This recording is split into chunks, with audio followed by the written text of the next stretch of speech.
Vamos ouvir o testemunho da irmã Aline, nova convertida. Glória a Deus. Pai do Senhor, irmãos. Amém. Cada vez está agora. Então, eu queria começar dizendo que foi o nosso desejo. Glória a Deus. E como muitos de vocês sabem, eu e a Raquel, a gente era um casal. E Glória a Deus. glória a Deus. A gente era um casal. E aí, a gente conhece desde os 15 anos da Raquel. Eu não lembro quantos anos eu tinha. Vou tentar resumir porque é muito grande. E aí, eu e a Raquel se reencontramos. E logo depois eu fiquei muito doente. Para vocês terem noção, eu passei 2 anos tendo hemorragia. Nem o médico conseguia descobrir o que eu tinha. Passei por vários médicos, ninguém sabia. E na época, a minha mãe trabalhava de doméstica numa casa, que o irmão da patroa dela, ele era médico. Ele é médico. E aí, ele foi o único que conseguiu resolver o problema. Entre aspas. Ele conseguiu resolver o problema durante um tempo. Foi logo quando veio a pandemia e as hemorragias elas cessaram. Mas eu sabia que ainda não estava bem. Aí eu falei para a Raquel, eu estou muito doente, porque logo eu emagreci muito, né? De repente eu senti dores, eu não conseguia fazer xixi, só pensa aquela vontade de fazer xixi, e quando você vai no banheiro não sai nada. Ela veio insuportável. E aí eu disse, Raquel, eu acho que eu estou muito doente. Deus está confirmado comigo, porque eu sempre, apesar de nessa época eu ser espírita, para quem não sabe, o espírita não é a mesma coisa do macumbeiro. O espírita, ele acredita na reencarnação, mas não é a mesma coisa. Mas enfim, nessa época eu acreditava que eu passava por tudo isso devido a ser sido uma pessoa muito ruim no passado, porque o espírito ele acredita nisso. E aí, eu orava muito, sempre orei muito. E um amigo meu conseguiu uma cirurgia para mim. Eu fui no hospital e conseguiu uma cirurgia para mim. Eu fui, e aí a mãe me deixou no hospital da mulher. Na época estava saindo da pandemia, então não podia ninguém ficar comigo no hospital. Eu lembro que minha mãe chorava muito. Devia chorar, mas chorava muito, minha mãe. E aí, eu lembro também que depois que eu saí da cirurgia, eu mexi só o dedinho no pé. Aí, deixaram o celular comigo para me comunicar com a minha família, né? Aí, meu Deus, eu estou viva. E Deus, eu sempre mandei um cristão na minha vida. Eu tentava fugir, mas sempre uma crente também falava comigo. A moça que entrou comigo era da Assembleia de Deus. E passou a noite toda comigo falando sobre Jesus. E aquilo, eu abri a Bíblia, chorava, orava, meu Deus, eu não entendo a Bíblia, meu Deus, se tu me der intimidade, assim, entendimento da Bíblia, eu me converto agora, não importa. Aleluia. E aí, passei anos da minha vida tentando entender, mas não entendia.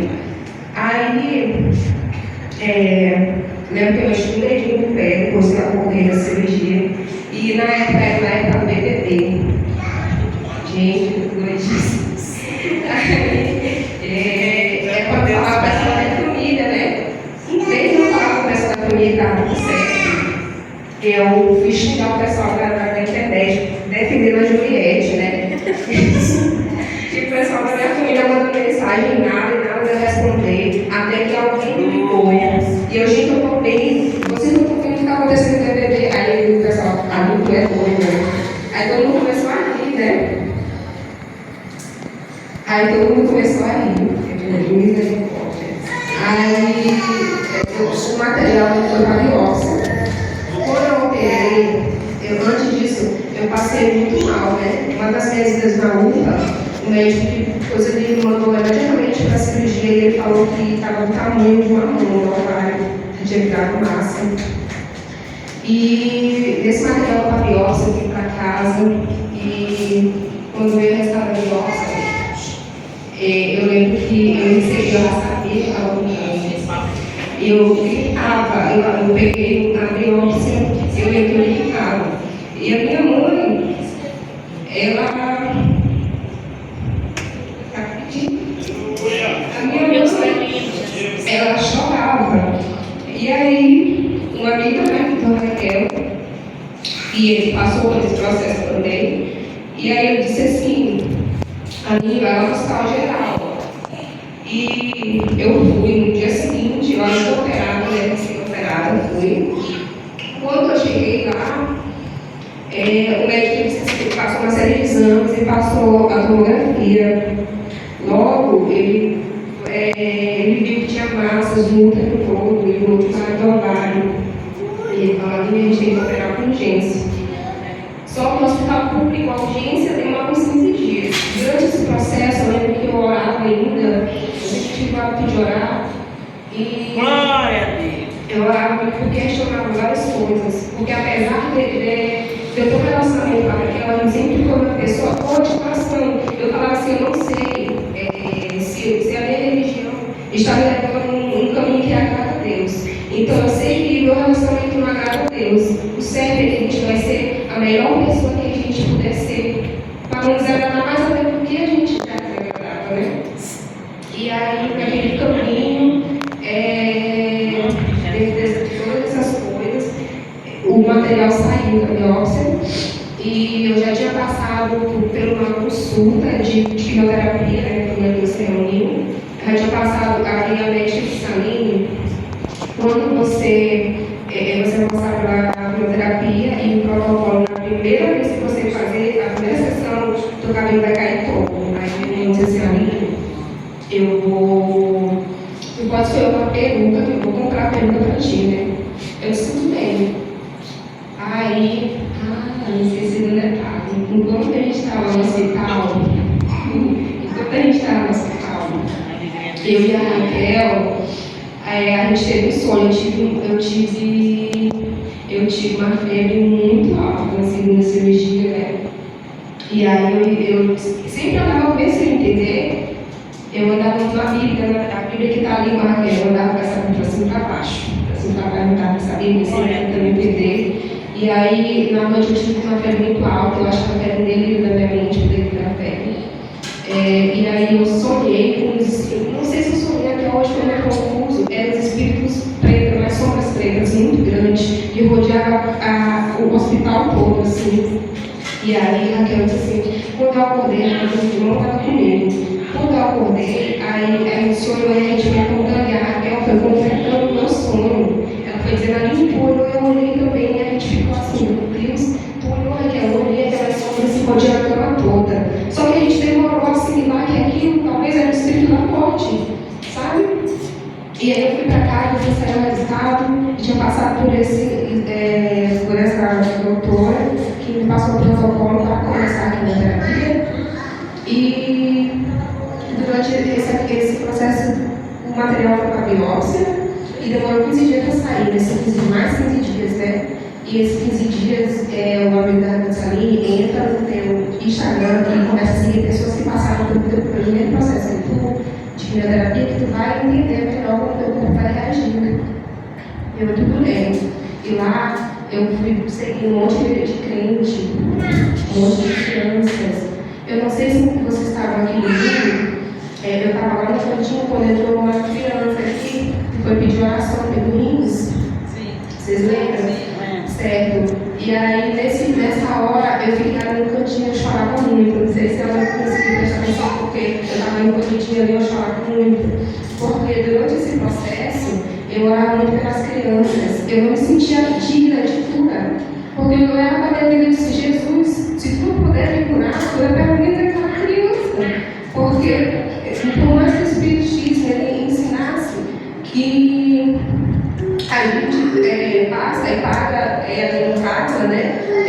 Jesus então manda um karma dela para mim, porque não é justo uma criança dessa morrer. Então, quando eu vejo a criança no domingo, eu chorava muito. Eu chorei muito, perfeitinho. Porque foi orando por uma criança e Jesus ele me livrou de um câncer. E aí eu cheguei na minha consulta. E o médico falou assim,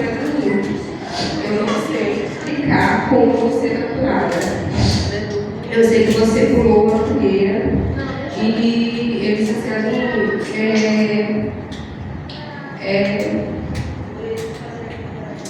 ele falou assim, Aline, por mim, fazer uma quimioterapia agora, só para ter certeza que vai ficar tudo bem contigo. Mas eles entraram no consenso e não foi necessário essa quimioterapia. Amém. A Aline vai fazer esse tratamento durante 5 anos para ser uma cura considerada cura. Já está com 3 anos desse acontecimento. Eu passei o tratamento, fiquei com algumas sequelas, funcionou bastante no banheiro. Mas assim, é isso. E eu queria dizer para vocês que para vocês não hesitarem quando Deus mandar, vocês entregar uma mensagem. Porque certamente ele já fez, já começou a obra dele. Porque ele mandou alguns irmãos que me conheciam falar, mas como eu vi o relacionamento da Raquel, ninguém tinha coragem de entregar a mensagem que ele mandou. Entendeu? E outra coisa, a Raquel está me lembrando, porque muita coisa aconteceu, né? A Raquel está me lembrando que durante esse sonho, enquanto eu orava pelas crianças, eu estava deitada nessa época. Meu pai era a única pessoa que ele ia lá me visitar, eu só queria ver meu pai. E aí, o Deus falava na beira da minha cama, falava assim, benigno. E eu só sentia a presença de Deus e assim, claro, era uma voz que tinha autoridade, mas não era uma voz assim brava, sabe? Falava, benigno, só falava isso. E eu falei pro meu pai está ali, minha filha, nós estamos se preparando todo para fazer a quimioterapia e tudo. Se for tudo bem, mas te prepara, porque a chance de ser muito pequena, de não ser. E aí eu disse, Raquel, eu sonhei na segunda noite, sonhei de novo, o mesmo sonho. Eu disse para a Raquel disse, Aline, não acreditou. Aí disse, Jesus foi me confirmar, Jesus, que eu estou curada, ele precisa me dar esse sonho só mais uma vez, que eu não conto para ninguém. Que eu sonhei de novo. E eu disse, não vou contar para ninguém. Guardei aquilo no meu coração. Glória a Deus. Quando veio a biópsia, então, de diagnóstico de tudo, né? E até hoje eu faço isso. E o médico fala assim, Aline, eu não sei como a medicina não sabe explicar até hoje como eu fiquei curada. Mesmo eu curada, ele ia me dar uma quimioterapia. E ele falou assim, eu perguntei de perguntar para ele, isso que deu em mim é muito ruim. Ele falou, porque Deus fazia maligna. Então a chance de se espalhar no teu corpo, antes de você tratar, é muito grande. Então é isso, gente. Eu quero dizer para vocês que às vezes a gente está falando muito do nosso problema. Enquanto a gente olha para o nosso irmão Jesus, ele cura a gente. Cura a gente. O livro de Jó diz, bem no final, Deus mudou o cativeiro de Jó quando ele orava pelos seus amigos. Ao final, capítulo 34. Amém.